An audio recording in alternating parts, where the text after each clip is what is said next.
Hi everyone, welcome back to the channel. আজি আমি nature of CX বণ্ডৰ বিষয়ে আজি আমি ইয়াতে কি কৰিম ডিসকাস কৰিম আৰু নেচাৰ অফ CX বণ্ডটো তোমালোকৰ কি হয় এটা ইম্পৰ্টেন্ট টপিক হয় তোমালোকৰ বৰ্ডৰ কাৰণে ইয়াতে আমি কিছুমান অৰ্ডাৰ গম পাব লাগিব তোমালোকৰ ইয়াতে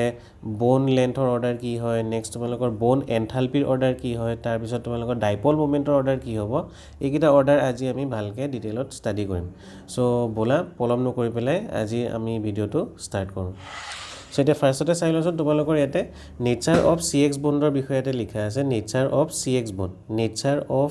CX বণ্ড এই নেচাৰ অফ CX বণ্ড বুলি ক'বলৈ হ'লে তোমালোকৰ সেই হেলো এলকেন আৰু হেলোৰিনত কি হয় কাৰ্বন আৰু হেলোজেনৰ মাজত তোমালোকৰ বণ্ড থাকে গম পোৱা ন কাৰ্বন এটা থাকিব আৰু লগতে কি থাকে এটা হেলোজেন সো এই কাৰ্বন আৰু হেলোজেনৰ যোনটো বণ্ড থাকে ন তাৰ নেচাৰটো কি হ'ব তাৰ বিষয়ে আমি ইয়াতে ষ্টাডি কৰিব লাগিব এটা নেচাৰ বুলি ক'বলৈ হ'লে তোমালোকৰ কি হয় দুটা ধৰণৰ আমাৰ তাতে বণ্ড থাকে দুটা ধৰণৰ বণ্ড থাকে কোনটো ধৰণৰ বণ্ড থাকে মই তোমাক কৈ আছো বণ্ড বুলি ক'বলৈ হ'লে তোমালোকৰ নেচাৰ কি হ'ব এটা হ'ব আমাৰ পোলাৰ বণ্ড আৰু এটা কি হয় আমাৰ নন পোলাৰ বণ্ড এটা থাকে তোমালোকৰ পোলাৰ বণ্ড আৰু এটা তোমালোকৰ কি থাকে নন পোলাৰ বণ্ড এটা পোলাৰ বণ্ড মানে কি হয় তোমালোকৰ যদি চাৰ্জ যদি সেপাৰেট হৈ থাকে ন কোবাত যদি তোমালোকে চাৰ্জ কোনোবা এডাল বণ্ডত যদি চাৰ্জ সেপাৰেট হৈ থকা দেখা তেন্তে তোমালোকে তাক কি বুলি ক'বা পোলাৰ বুলি ক'বা আৰু যদি তোমালোকৰ চাৰ্জ সেপাৰেট যদি নহয় তাত যদি চাৰ্জ সেপাৰেট হৈ নাথাকে বণ্ডলত নো চাৰ্জ সেপাৰেশন যদি থাকে আমাৰ তাতে মানে চাৰ্জ সেপাৰেট হৈ নাথাকে তেন্তে আমি কি বুলি ক'ম তাক নন পোলাৰ বুলি ক'ম এটা মই এটা এক্সাম্পল দি পেলাই দেখুৱাই আছো পোলাৰ বণ্ডৰ ইয়াতে চাৰ্জ সেপাৰেট হৈ থাকিব লাগিব বুলি কৈছিল ন মই এক্সাম্পল এটা দিছো তোমালোকে ধৰি লোৱা HCl ৰ বণ্ডডাল এটা HCl ৰ বণ্ডত তোমালোকৰ কি হয় ক্লোৰিনৰ ন ইলেক্ট্ৰনিগেটিভিটি বেছি হয় ইলেক্ট্ৰনিগেটিভিটি বেছি মানে কি হ'ব তোমালোকৰ যে এই ক্লোৰিনটোৱে কি কৰিব এই ইলেক্ট্ৰন দুটা যে ইয়াত শেয়াৰ হৈ আছে এই দুটা যে ইলেক্ট্ৰন শেয়াৰ হৈ আছে দুটাৰ মাজত এই হাইড্ৰোজেনৰ ইলেক্ট্ৰনটো হি নিজৰ ফালে বেছিকে টানা তাৰ কি থাকে টেন্ডেন্সি থাকে এটা এই দুটা ইলেক্ট্ৰন যোনটা আমি ইকুৱেলি ইয়াত লিখিছো সেই দুটা ইকুৱেলি নাথাকি পেলাই কি হয় বেছিকে ন কোন ফালে থাকিব ক্লোৰিনৰ ফালে থাকে বেছিকে ক্লোৰিনৰ ফালে থাকে এতিয়া সেই আমাৰ যে ইলেক্ট্ৰনৰ শিফটিং যদি হয় ইলেক্ট্ৰন যদি শিফটিং হয় তোমালোকৰ এই ক্লোৰিনটোৰ ওপৰত কি হ'ব অলপমান বেছিকে ইয়াতে কি আহি যাব নিগেটিভ চাৰ্জ আহি যাব আৰু এই হাইড্ৰোজেনটোৰ ওপৰত কি হ'ব তুমি যদি ক্লোৰিনটোৰ লগত যদি কম্পেয়াৰ কৰা তাত মানে অকমান কি হ'ব আমাৰ কম ইলেক্ট্ৰন থাকিব কম্পেয়াৰ টু ক্লোৰিন কাৰণ তাৰ ইলেক্ট্ৰনিক বেছি আছিল টানি ল'লে নিজৰ ফালে সো সেইকাৰণে তোমালোকৰ তাত অলপ বেছি নিগেটিভ চাৰ্জ থাকিব আৰু এফালে অলপ কম থাকিব সেইকাৰণে আমি ইয়াত কি কৰিম পাৰ্শিয়াল পজিটিভ চাৰ্জ বুলি ক'ম সো এই হাইড্ৰোজেনটোৰ ওপৰত তোমালোকৰ কি আহিব পাৰ্শিয়াল পজিটিভ চাৰ্জ আৰু এই ক্লোৰিনটোৰ ওপৰত কি আহিব তোমালোকৰ পাৰ্শিয়াল নিগেটিভ চাৰ্জ আহিব এটা যে এই চাৰ্জ যে সেপাৰেট হৈ আছে তোমালোকৰ হেতুকে তোমালোকে কি বুলি ক'বা পোলাৰ বণ্ড বুলি ক'বা সিমিলাৰলি নন পোলাৰ বণ্ডৰ কথা যদি মই ক'বলৈ যাওঁ মই ইন শৰ্ট কৈ আছো পোলাৰ নন পোলাৰ মই ডিটেইলত তোমালোকক যোৱা নাই তোমালোকে যিমানখিনি গম পাব লাগে এই টপিকটো বুজি পাবৰ কাৰণে মই হেতুৱে কৈ আছো সো এটা নন পোলাৰ কেতিয়া হ'ব যেতিয়া আমাৰ নো চাৰ্জ সেপাৰেশন মানে চাৰ্জ সেপাৰেট হৈ নাথাকে এটা এটা এক্সাম্পল দিছো যদি মই কি কৰো দুটা হাইড্ৰোজেন যদি লওঁ ইয়াতে এটা এই হাইড্ৰোজেন দুইটাৰে ইলেক্ট্ৰনিগেটিভিটিটো সেম হয় দুইটাৰে ইলেক্ট্ৰনিগেটিভিটি সেম হয় এই দুইটাৰে ইলেক্ট্ৰনিগেটিভিটি যদি সেম হয় তেতিয়া হলে কি হ'ব তোমালোকৰ এই যোনটো ইলেক্ট্ৰন এই ইলেক্ট্ৰনটো এইটো হাইড্ৰোজেন যিমান নিজৰ ফালে টানিব সিমিলাৰলি তোমালোকৰ এই ইলেক্ট্ৰনটো কি হ'ব এইটো হাইড্ৰোজেন নিজৰ ফালে হিমানে টানিব কাৰণ দুইটা ইলেক্ট্ৰনিগেটিভিটি সেম সো এতিয়া তোমালোকৰ ন এই ইলেক্ট্ৰন দুটা ন ইকুৱেলি মাজতে থাকিব যদি মাজতে থাকে তেন্তে তোমালোকে কি বুলি ক'বা এটা চাৰ্জ সেপাৰেট হোৱা নাই আৰু যদি চাৰ্জ সেপাৰেট হোৱা নাই তেন্তে সেই বণ্ডডাল কি হ'ব আমাৰ নন পোলাৰ বণ্ড হ'ব সো যদি চাৰ্জ সেপাৰেট হৈ নাথাকে তেন্তে তোমালোকে কি বুলি ক'বা আমি তাক নন পোলাৰ বণ্ড বুলি ক'ম আৰু যদি চাৰ্জ এনেকৈ পজিটিভ নিগেটিভ সেপাৰেট হৈ থাকে তেতিয়া আমি কি বুলি ক'ম সিহঁতক পোলাৰ বুলি ক'ম এতিয়া পোলাৰ কেতিয়া হ'ব যেতিয়া তোমালোকৰ ন এটম কিটা বেলেগ থাকিব যদি এটম কিটা বেলেগ থাকিব কিন্তু যদি সেম এটম থাকে যেনেকৈ ইয়াতে দুটা হাইড্ৰোজেন আছিলে দুটা যদি ক্লোৰিন লোৱা দুটা যদি অক্সিজেন লোৱা তেন্তে সেই বণ্ডডাল আমাৰ সদায় কি হ'ব নন পোলাৰ বণ্ড হ'ব সো বেলেগ যদি আমাৰ এটম এটাচ হৈ থাকে তেন্তে পোলাৰ হ'ব আৰু যদি সেম এটম যদি এটাচ হৈ থাকে তেন্তে আমাৰ বণ্ডডাল কি হ'ব নন পোলাৰ বণ্ড হ'ব গম পালা নহয় এতিয়া তোমালোকে চোৱা ভালকে এতিয়া আমি CX বণ্ডৰ কথা কৈ আছিলো CX বণ্ডডাল কি হ'ব তোমালোকে চোৱাচোন আমাৰ হেলো এলকেন হেলোজেনত কি হয় কাৰ্বন আৰু Xৰ মাজত কি থাকে বণ্ড থাকে এতিয়া তোমালোকৰ এই কাৰ্বন আৰু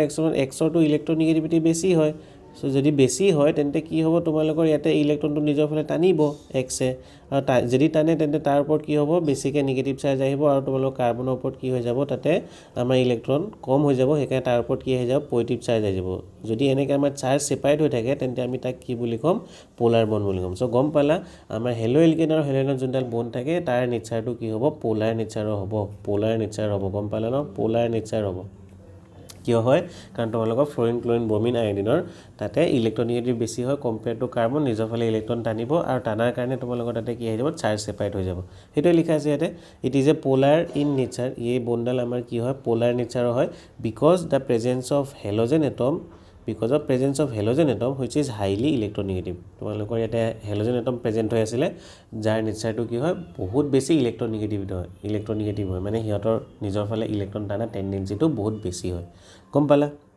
এটা নেক্সট টপিকটো চাও নেক্সট আমাৰ কি হ'ব লাগে এতিয়া বন লেন্থৰ অৰ্ডাৰ আমি গম পাব লাগে বন লেন্থৰ অৰ্ডাৰ বন লেন্থ মানে গম পোৱা নহয় দুটা এটমৰ মাজত আমাৰ যোনটো ইন্টাৰনিউক্লিয়াৰ ডিসটেন্স থাকে হেতুক আমি কি বুলি কওঁ বন লেন্থ বুলি কওঁ মই দি কওঁ এটো এ এটো বি সো এই এ বি যোনটো হয় এ বি যোনটো আমাৰ ডিসটেন্স হয় এই এ বি ডিসটেন্সটোকে তোমালোকে কি বুলি ক'বা বন লেন্থ বুলি ক'বা বন লেন্থ ইন্টাৰনিউক্লিয়াৰ ডিসটেন্স মানে দুটা নিউক্লিয়াছৰ মাজত কিমান ডিসটেন্স থাকে এটো আমি কি বুলি কওঁ বন লেন্থ বুলি কওঁ এ তোমালোকে জানা মই যদি কওঁ ইয়াতে মোৰ তাত CF আছিলে নেক্সট আছিলে CCl তাৰপিছত আছিলে CBr তাৰপিছত আছিলে CI কাৰ্বনটো সবতে সেম আছে কাৰ্বনটো তোমালোকৰ কি হৈ আছে সবতে সেম হৈ আছে সো মই কাৰ্বন এটা ইয়াত বনালো ইয়াত এটা কাৰ্বন বনালো ইয়াত এটা কাৰ্বন বনালো ইয়াত এটা কাৰ্বন বনালো এতিয়া তোমালোকে চোন কাৰ্বন আৰু ফ্লোৰিনৰ সাইজটো আমাৰ নিয়াৰলি ইকুইভ্যালেন্ট হয় দুইটাৰ সাইজটো নিয়াৰলি ইকুইভ্যালেন্ট হ'ব সো মই ইয়াতে যদি ফ্লোৰিনটো বনাও ফ্লোৰিনৰ সাইজটো মই ইমানটো বনালো নেক্সট ক্লোৰিনৰ সাইজটো আমাৰ কিমান হৈ যাব অলপমান ডাঙৰ হৈ যাব কম্পেয়াৰ টু ফ্লোৰিন আৰু নেক্সট ব্ৰোমিনৰ সাইজটো আৰু ডাঙৰ হৈ যাব ব্ৰোমিনৰ সাইজটো আৰু ডাঙৰ হৈ যাব নেক্সট তোমালোকৰ আয়নৰ সাইজটো আৰু ডাঙৰ হৈ যাব আয়নৰ সাইজটো আৰু ডাঙৰ হৈ যাব এটা তোমালোকৰ ডিসটেন্সটো চোন বাঢ়ি গৈ আছে ন বন লেন্থডাল আমাৰ বাঢ়ি গৈ আছে তোমালোকৰ CF ৰ ইমান আছিল CCl ৰ ইমান হৈ গ'ল CBr ৰ ইমান হৈ গ'ল CI ইমান হৈ গ'ল ইন্টাৰনিউক্লিয়াৰ ডিসটেন্স বাঢ়ি গৈ আছে সো অৰ্ডাৰটো গম পাই গলা তোমালোকৰ সবতকে বেছি কোড হ'ব তোমালোকৰ CI ত হ'ব CI বন লেন্থ সবতকে বেছি হ'ব ডিসটেন্সটো বেছি হ'ব নেক্সট তোমালোকৰ CBr তাৰপিছত তোমালোকৰ কি হ'ব CCl তাৰপিছত তোমালোকৰ কি আহি যাব CF আহি যাব গম পালা ন সো ইয়াতে হেতুৱে লিখা আছে আমাৰ অৰ্ডাৰটো এটোই লিখা আছে খালি ইয়াতে মই তোমালোকক উল্টাকে এৰডাল বনাই পেলাই দেখুৱাইছিলো কনফিউজ হ'ব নালাগে CI সবতকে বেছি হ'ব আৰু সবতকে কম আমাৰ কোড হ'ব CF ত হ'ব তাৰপিছত CI পিছত CBr আছিলে CBr পিছত কি আছিলে CCl আছিলে এই অৰ্ডাৰটো গম পালা ন ডাউন দা গ্ৰুপ গৈ থাকিলে আমাৰ তাতে সাইজ বাঢ়ি গৈ থাকে কিয় সাইজ বাঢ়ে কাৰণ তোমালোকৰ সেল নাম্বাৰ বাঢ়ি গৈ থাকে তোমালোকৰ ফ্লোৰিনত যদি দুটা সেল থাকে ক্লোৰিনত আমাৰ তিনটা সেল হৈ যায় সো সেল নাম্বাৰ যদি বাঢ়ি যায় তেন্তে সাইজটো বাঢ়িবই ৰেডিয়াছডাল বাঢ়ি গৈ আছে সো গম পালা হৈ গ'ল ন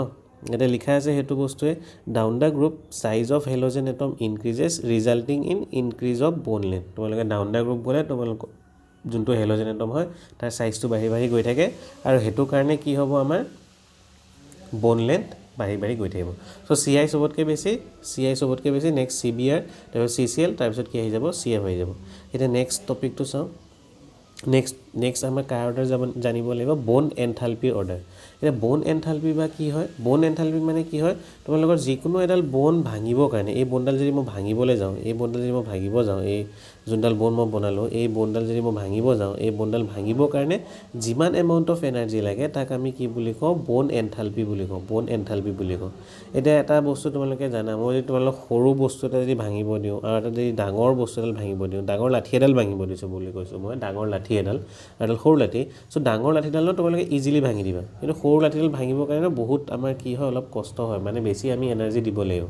এটা গম পালা যোনটো সৰু হ'ব বন লেন্থ হেতু ভাঙিবৰ কাৰণে আমাৰ টান হ'ব আৰু যোনটো বন লেন্থ আমাৰ বেছি দীঘল হ'ব হেতু আমি ইজিলি ভাঙি দিব পাৰিম সো এটা অৰ্ডাৰটো তোমালোকে ডাইৰেক্ট গমেই পাই গলা কি সবতকে বেছি আমাৰ বন লেন্থ ক'ত থাকে CI থাকে সো CI টো আমাৰ কি হ'ব ইজিলি ভাগি যাব CI টো আমাৰ ইজিলি ভাগি যাব কিন্তু তুমি CF টো ভাঙিব নোৱাৰিবা কাৰণ CF টো আমাৰ বন লেন্থটো কি হয় কম হয় গম পালা ন সো ইয়াতে এটা তোমালোকৰ ৰিলেশনশিপ লিখিয়ে দিছো মই বন dissociation enthalpy is ইনভাৰ্স of bond length তোমালোকৰ যিমান বেছি কি হ'ব বন লেন্থ হ'ব যিমান বেছি তোমালোকৰ বন লেন্থডাল বাঢ়ি গৈ থাকিব দীঘল হৈ গৈ থাকিব হিমানে বেছি তোমালোকে কি দিব লাগিব এনাৰ্জি কম দিব লাগিব হিমানে তোমালোকে কি কৰিব লাগিব কম এনাৰ্জি দিব লাগিব আৰু যদি বন লেন্থডাল আমাৰ যদি ছুটি হয় যদি আমাৰ বন লেন্থ ছুটি হয় যদি স্মল হয় তেন্তে বন ডিসোসিয়েশন এনথালপি তোমালোকৰ কি হৈ যাব হাই হৈ যাব বন ডিসোসিয়েশন এনথালপি হাই হৈ যাব যদি বন লেন্থডাল আমাৰ কি হয় ছুটি হয় গম পালা ন দুইটা ইনভাৰ্সলি প্ৰপৰ্শনাল হয় যিমান আমাৰ সৰু হ'ব বনডাল সিমান আমি বেছি এনাৰ্জি দিব লাগিব আৰু যিমান আমাৰ দীঘল হয় বনডাল সিমান আমি কম এনাৰ্জি তাতে দিব লাগিব গম পালা ন সো অৰ্ডাৰটো কি হ'ব সবতকে বেছি আমাৰ এনাৰ্জি দিব লাগিব CF ত তাৰপিছত CCl তাৰপিছত CBr তাৰপিছত কি আহি যাব CI আহি যাব গম পালা ন সো এটা নেক্সট অৰ্ডাৰটো চাই লও নেক্সট আমি কিহৰ লাষ্ট আমি ডাইপল মোমেন্টৰ অৰ্ডাৰটো চাম ইয়াতে তোমালোকে চাই লোৱা ভালকৈ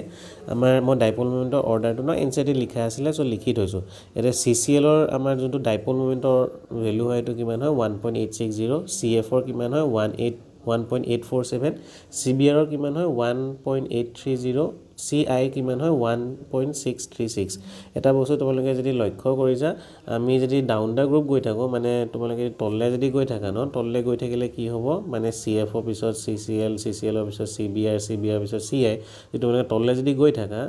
ডাউন দা গ্ৰুপ গৈ থাকিলে আমাৰ তাতে কি হয় ডাইপল মুভমেণ্টটো কম হৈ গৈ থাকে এতিয়া অলপমান কৈ দিওঁ ডাইপল মুভমেণ্টটো হয় বা কি ইমান আমি ডিটেইলত নাযাওঁ আমি ফিজিক্স জানিব নালাগে ইয়াতে আমি সিম্পলি কি কৰিব লাগে এনে ডাইপল মুভমেণ্ট কি হয় সেইটো গম পালেই হ'ল চ' ডাইপল মুভমেণ্টটো বেছিকেলি কি হয় তোমালোকৰ মই এক্সাম্পল এটা দি ইয়াতে দেখুৱাই দিছোঁ তোমালোকক চোৱা মই ইয়াতে ল'লোঁ ছাপ'জ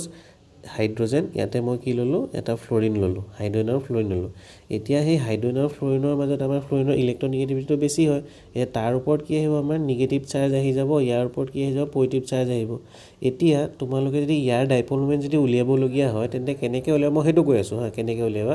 ডাইপল মুভমেণ্টক আমি মিউ দি পেলাই ৰিপ্ৰেজেণ্ট কৰোঁ চ' মিউ ইজিকেলটো কি হ'ব তোমালোকৰ এই ওপৰত যে চাৰ্জকেইটা আছিলে এটাত পজিটিভ এটাত নিগেটিভ যিকোনো এটাৰ ভেলু তোমালোকে ল'বা পজিটিভ বা নিগেটিভৰ যিকোনো এটা আমি মেগনিটিউডটো ল'ম তাৰ কিমান ভেলু হয় +1 -2 যিয়ে থাকক তোমালোকে 2 লিখিবা +-2 নিলিখিবা চ' চাৰ্জৰ আমি মেগনিটিউডটো ল'লোঁ মাল্টিপ্লাইড বাই ইণ্টাৰনিউক্লিয়াৰ ডিষ্টেঞ্চ সিহঁতৰ মাজত যোনটো আমাৰ ইণ্টাৰনিউক্লিয়াৰ ডিষ্টেঞ্চ হ'ব তাৰ সৈতে তোমালোকে কি কৰিব লাগিব মাল্টিপ্লাই কৰিব লাগিব দুইটা যদি মাল্টিপ্লাই কৰাৰ পিছত যোনটো ভেলু হ'ব সেইটো আমি কি বুলি ক'ম ডাইপল মুভমেণ্টৰ ভেলু বুলি ক'ম মানে দুটা এটমৰ মাজত আমাৰ যোনটো চাৰ্জ এটা থাকে ছেপাৰেট হৈ পেলাই লগতে তোমালোকে সিহঁত দুটাৰ ইণ্টাৰনিউক্লিয়াৰ ডিষ্টেঞ্চ মানে ব'ন লেন্থৰ লগত তোমালোকে মাল্টিপ্লাই কৰিবা যোনটো ভেলু পাবা সেইটো আমি কি বুলি ক'ম ডাইপল মুভমেণ্ট বুলি ক'ম এতিয়া এইটোতো হৈ গ'ল ডাইপল মুভমেণ্ট হয় কি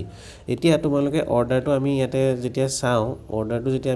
অৰ্ডাৰটো আমি কি পাওঁ তোমালোকে যদি তললৈ যদি গৈ থাকা তললৈ গৈ থাকিলে আমাৰ কি হ'ব ডাইপল মুভমেণ্টৰ ভেলুটো আমাৰ কি হ'ব লাগে ডিক্ৰিজ হ'ব লাগে তললৈ গৈ থাকিলে ডিক্ৰিজ হ'ব লাগে কিয় ডিক্ৰিজ হয় সেইটো মই কৈ আছোঁ শুনাচোন তোমালোকৰ কি হ'ব CF আছিলে নেক্সট CCL আছিলে CBR আছিলে আৰু এটা কি আছিলে CI আছিলে তোমালোকে যেতিয়া তললৈ এনেকৈ গৈ থাকিবা ন তোমালোকৰ কি হয় সেই ফ্ল'ৰিনৰ পৰা ক্ল'ৰিনলৈ গ'লা ক্ল'ৰিনৰ পৰা ব্ৰমিনলৈ গ'লা ব্ৰমিনৰ পৰা আয়ডিনলৈ গ'লা তোমালোকৰ কি হয় তললৈ গৈ থাকিলে ন তোমালোকৰ ইলেক্ট্ৰনিগেটিভিটিটো বহুত বেছিকৈ কম হয় মানে ফ্ল'ৰিনৰ ইলেক্ট্ৰনিগেটিভিটি বহুত বেছি হ'ব নেক্সট ক্ল'ৰিনৰ তোমালোকৰ কি হ'ব কম হৈ যাব নেক্সট ব্ৰমিনৰ আমাৰ কি হ'ব বহুত বেছি কম হ'ব ব্ৰমিনতকৈ আয়ডিনৰ আৰু কম হৈ যাব চ' তললৈ যদি ইলেক্ট্ৰনিগেটিভিটি ভেলুটো যদি কম হৈ গৈ থাকে মানে তোমালোকৰ কি কম হৈ গৈ আছে কিউ ভেলুটো কম হৈ গৈ আছে চাৰ্জৰ ভেলুটো কম হৈ গৈ আছে এতিয়া চাৰ্জৰ ভেলুটো কম হৈ গৈ আছে আৰু লগতে তুমি কাৰ লগত মাল্টিপ্লাই কৰিব লাগে ইণ্টাৰনিউক্লিয়াৰ ডিষ্টেঞ্চ যোনটো মই R দি পেলাই দেখুৱাই আছোঁ R মানে ইণ্টাৰনিউক্লিয়াৰ ডিষ্টেঞ্চ এতিয়া এটা কথা হ'ল তোমালোকে এতিয়া তললৈ গ'লেতো চাইজ বাঢ়ি যায় বুলি মই কৈছিলোঁ তললৈ গ'লে চাইজ বাঢ়ি যাব বুলি কৈছিলোঁ চাইজ বাঢ়ি যাব তললৈ গ'লে কিন্তু এটা কথা ইমান বেছিকৈ নেবাঢ়ে ইমান বেছিকৈও চাইজ নেবাঢ়ে যিমান আমি ভাবি আছোঁ সিমান বেছিকৈ নেবাঢ়ে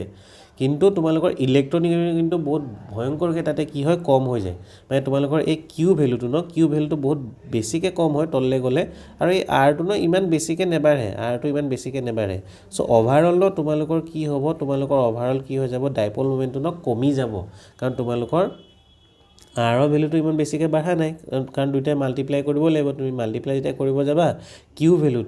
ভেলুটো আমাৰ বহুত বেছি কম হৈ যোৱাৰ কাৰণে তোমালোকৰ ডাইপল মুভমেণ্টৰ ভেলুটো কি হৈ যাব কম হৈ যাব কাৰণ তোমালোকৰ আৰটো যদি ঠিক আছে আৰটো বোলে বহুত বাঢ়ি গ'ল তেতিয়া তোমালোকৰ কি হ'ব ডাইপল মুভমেণ্টৰ ভেলুটো তোমালোকৰ বেছি আহিব কিন্তু এতিয়া কিউটো আমাৰ তাতে কি হৈ আছিলে বহুত বেছিকৈ কম হৈ আছিলে আৰু আৰটো বহুত কমকৈ বাঢ়ি আছিলে সেইকাৰণে তোমালোকৰ কি হ'ব অভাৰঅল যোনটো ডাইপল মুভমেণ্টৰ ভেলু হ'ব সেইটো আমাৰ কি হ'ব তাতে কম হৈ গৈ থাকে এতিয়া এটা এক্সেপশ্যন আছে এক্সেপশ্যনটো কি হয় সেইটো চাই লওঁ তোমালোকে কি ভাবি আছিলা কি হ'ব লাগিছিলে চবতকৈ আমাৰ বেছি হ'ব লাগিছিলে CFৰ তাৰপিছত হ'ব লাগিছিলে CCLৰ তাৰপিছত হ'ব লাগিছিলে CBR তাৰপিছত কি হ'ব লাগিছিলে CI হ'ব লাগিছিলে কিন্তু এটা এক্সেপশ্যন আছে এক্সেপশ্যনটো হৈ গ'ল ফ্ল'ৰিন আৰু ক্ল'ৰিনৰ মাজত ক্ল'ৰিনৰ অলপ বেছি হৈ যায় ফ্ল'ৰিনৰ আমাৰ তাতে কম হৈ যায় এতিয়া চোৱাচোন কিমান বেছি হয় ক্ল'ৰিনৰ কেছত 1.860 ফ্ল'ৰিনত কিমান হয় 1.847 হয় এইটো কিয় এনেকুৱা হয় মই তোমালোকক বুজাই আছোঁ তাৰ আগতে ইয়াতে কি লিখা আছে ৰিজনটো এবাৰ পঢ়ি পেলাই মই তোমালোকক জনাই দিওঁ ৰিজনটো পঢ়ি পেলাই মই কৈ দিওঁ মই যোনটো কৈ আছিলোঁ তোমালোকক তললৈ গৈ থাকিলে কি হৈ থাকে আমাৰ তাতে চাৰ্জটো বহুত বেছিকৈ কম হয় আৰু তোমালোকৰ চাইজটো ইমান বেছিকৈ নেবাঢ়ে চ' সেইকাৰণে অভাৰঅল তোমালোকৰ কমেই হৈ আছিলে বস্তুবোৰ ডাইপল মুমেণ্টৰ ভেলুটো সেইটো কাৰণে কি হৈ যায় কমি যায় চ' এতিয়া তোমালোকে ইয়াত চোৱা দেই ৰিজনটো কি লিখা আছে charge plays a dominant role in determining dipole moment of alkyl halide তোমালোকৰ চাৰ্জটো ন ডিটাৰমাইনিং ৰোল মানে চাৰ্জটো মেইন হয় ঠিক আছে ইণ্টাৰনিউক্লিয়াৰ ডিষ্টেঞ্চো আছে ইয়াতে ইণ্টাৰনিউক্লিয়াৰ ডিষ্টেঞ্চো আছে কিন্তু চাৰ্জটো মেইন হয় চ' চাৰ্জে মেইন আমাৰ তাতে ৰোল প্লে কৰে এতিয়া ডাউন দ্য গ্ৰুপ গৈ থাকিলে তোমালোকৰ কি হয় decrease in magnitude of charge is very high তোমালোকৰ কি হয় মেগনিটিউডটো মানে তোমালোকৰ যোনটো চাৰ্জ কমি গৈ আছে তাৰ বহুত বেছি কম হৈ গৈ থাকে very high compare to increase in distance of separation মানে তোমালোকৰতো ঠিক আছে ডিষ্টেঞ্চ অফ ছেপাৰেশ্যন ইনক্ৰিজ হ'ব কাৰণ তোমালোকৰ চেল নাম্বাৰ বাঢ়ি আছিলে চেল নাম্বাৰ বাঢ়িলে তোমালোকৰ চাইজটো বাঢ়িব কিন্তু ইমান বেছি নেবাঢ়ে কিন্তু তোমালোকৰ যোনটো ইলেক্ট্ৰনিগেটিভিটি হয় বহুত বেছি কম হৈ যায় সেইকাৰণে অভাৰঅল ভেলুটো তোমালোকে কি পাবা তাতে ডাইপল মুমেণ্টৰ কম পাবা বাৰে কৈছোঁ তোমালোকে এবাৰ ভালকৈ আকৌ পিছফালে গৈ পেলাই চাই ল'বা ভিডিঅ'টো ৰিৱাইণ্ড কৰি পেলাই চাই ল'বা যদি বুজি পোৱা নাই 2-3বাৰ চাবা বুজি পাই যাব মই কি ক'ব বিচাৰিছোঁ এতিয়া এই এক্সেপশ্যনটোলৈ যাওঁ এক্সেপশ্যনটো তোমালোকৰ কি হয় ক্লৰিনৰ বেছি হৈ যায় ফ্লৰিনৰ আমাৰ অলপমান কম হৈ যায় এইটো কিয় হয় সেইটো মই তোমালোকক ইয়াতে বুজাই আছোঁ চোৱা চাই লওঁ ভালকৈ চ' মই কৈ আছিলোঁ তোমালোকক কি হয় ডাইপল মুমেণ্টৰ আমাৰ ভেলুটো কি হয় তোমালোকে যেতিয়া ডাউন দ্য গ্ৰুপ গৈ থাকা তেতিয়া আমাৰ তাতে কি হৈ গৈ থাকে ডিক্ৰিজ হৈ গৈ থাকে মানে মই কৈছিলোঁ কি তোমালোকৰ চবতকৈ আমাৰ কম কাৰ হ'ব চি আই চবতকৈ কম হ'ব আৰু যোনটো আমাৰ চি এফ হয় চি এফত আমাৰ কি হ'ব চবতকৈ বেছি হ'ব এতিয়া কথা হ'ল তেন্তে আমাৰ চি চি এলৰ কম হ'ব লাগিছিলে চি এফৰ আমাৰ কি হ'ব লাগিছিলে বেছি হ'ব লাগিছিলে কিন্তু এনেকুৱা নহয় আমাৰ ক্লৰিনৰ কি হৈ যায় ক্লৰিনৰ বেছি হৈ যায় আৰু আমাৰ ফ্লৰিনৰ কি হৈ যায় কম হৈ যায় কিয় হৈ আছে এইটো চোৱা ডাইৰেক্ট মই দেখুৱাই দিছোঁ তোমালোকে চোৱাচোন মই যদি কওঁ ক্লৰিনৰ পৰা যদি ব্ৰমিনলৈ যোৱা তেন্তে ইহঁত দুটাৰ মাজত চাইজটো ইমান বেছিকৈ বাঢ়া নাই চোৱাচোন তোমালোকক ক্লৰিনৰ ইমানডাল ব'ন লেন্থ আৰু আমাৰ ব্ৰমিনৰ ইমানটো ব'ন লেন্থ নেক্সট আয়ডিনৰো আমাৰ চোৱাচোন ইমান বেছি বাঢ়া নাই বাঢ়িছে কিন্তু ইমান বঢ়া নাই কিন্তু যদি তুমি চোৱা ফ্লৰিনৰ পৰা ক্লৰিনলৈ গ'লে সাংঘাতিককৈ আমাৰ বাঢ়ি গৈছে চোৱাচোন ইয়াতে ইয়াৰ পৰা ইয়াৰ চাইজটো কি হৈ গৈছে ডাইৰেক্ট ডাবল হৈ গৈছে চোৱাচোন ইয়াৰ ইমান কণ আছিলে ইয়াৰ পৰা ডাইৰেক্ট ডাবল হৈ গ'ল বেছিকৈ বাঢ়ি গৈছে বহুত বেছিকৈ বাঢ়ি গৈছে আৰু যদি বহুত বেছিকৈ আমাৰ কি হয় তাতে চাইজটো বাঢ়ি যায় মানে তোমালোকৰ আৰৰ ভেলুটো বাঢ়ি আছে এতিয়া আৰৰ ভেলুটো যদি বহুত বেছিকৈ বাঢ়ি যায় তেন্তে তোমালোকৰ অভাৰঅল মিউৰ ভেলুটো কি হ'ব তোমালোকৰ অভাৰঅল মিউ ভেলুটো বাঢ়ি যাব ডাইপল মুমেণ্টৰ ভেলুটো বাঢ়ি যাব গম পাইছেনে মই কি ক'ব বিচাৰিছোঁ মই কৈ আছিলোঁ কি তললৈ গৈ থাকিলে আমাৰ চাইজটো ইমান নেবাঢ়ে কিন্তু এটা এক্সেপশ্যন ফ্লৰিনৰ পৰা যেতিয়া ক্লৰিনলৈ যাবা ক্লৰিনৰ চাইজটো বহুত বেছিকৈ আমাৰ কি হয় ডাঙৰ হয় আৰু সেইকাৰণে তোমালোকৰ আৰৰ ভেলুটো ডাঙৰ হৈ যাব আৰৰ ভেলুটো যদি ডাঙৰ হয় তোমালোকৰ ডাইপল মুমেণ্টৰ ভেলুটো কি হৈ যাব বেছি হৈ যাব চ' মোৰ মতে ভালকৈ গম পালে মই যি বুজাব বিচাৰিছিলোঁ এতিয়া যদি তোমালোকে বুজি পাইছা তেন্তে তোমালোকে ভিডিঅ'টো এবাৰ কি কৰিবা লাইক কৰিবা আৰু বন্ধুসকলৰ মাজত শ্বেয়াৰ কৰিবা আৰু এইটো টপিকটো তোমালোকৰ ইম্পৰ্টেণ্ট আছিলে আজি আমি ধুনীয়াকৈ কি কৰিলোঁ কভাৰ কৰিলোঁ nature of C x bone next তাৰপিছত আমি ব'ন লেন্থ অৰ্ডাৰটো গম পালোঁ চি এক্স ব'নটো আমাৰ প'লাৰ হয় আৰু ব'ন লেন্থৰ অৰ্ডাৰটো তোমালোকে গম পালা চি আই চবতকৈ বেছি আৰু চি এফৰ চবতকৈ কম নেক্সট ব'ন এন্থালপি অৰ্ডাৰ উল্টা হ'ব তোমালোকৰ যোনটো ব'ন লেন্থতকৈ অৰ্ডাৰ হয় কাৰণ তোমালোকৰ যিমান ডাঙৰ ব'ন হ'ব সিমান ইজিলি তোমালোকে ভাঙিব পাৰিবা আৰু লাষ্টত আমি ডাইপল মুমেণ্টৰ অৰ্ডাৰ এটা চালোঁ আৰু তোমালোকে তললৈ গ'লে কি হয় ডাইপল মুমেণ্ট আমাৰ তাতে কম হৈ গৈ থাকে কিন্তু এটা এক্সেপশ্যন আছে তোমালোকৰ কি হয় ক্লৰিনৰ অলপ বেছি হয় ফ্লৰিনৰ আমাৰ তাতে কম হৈ যায় চ' এই অৰ্ডাৰটো মনত ৰাখিবা ইয়াৰ পৰা কুৱেশ্যন তোমালোকক সুধি থাকে চ' আজি ভিডিঅ'টো আমি ইয়াতে ৰাখিছোঁ আকৌ লগ পাম ধন্যবাদ